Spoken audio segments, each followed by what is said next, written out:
Hello guys, magandang araw po sa inyong lahat, magandang umaga, magandang tanghali, magandang hapon, magandang gabi.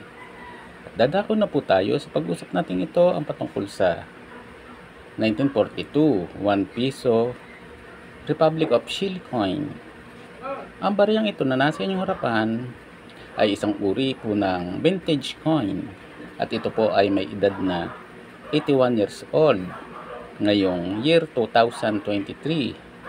At ang kanyang harapan po ay nakaportrait po si Bernardo Higgins. Ito po ay leader ng Chile noong 1817 hanggang 1823. At isinilang po si Bernardo Higgins noong 1778 at namatay ng 1842.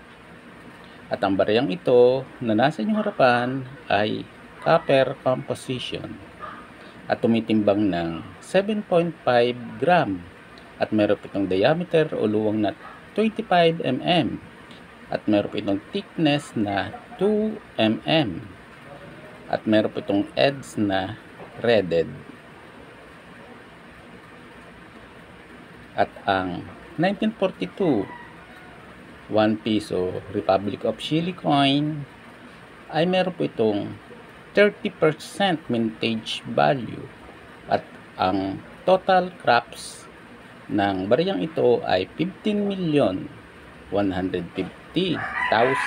copies at ito po ay na-demonetize noong January 1960. Hanggang dito na lang po at God bless you all.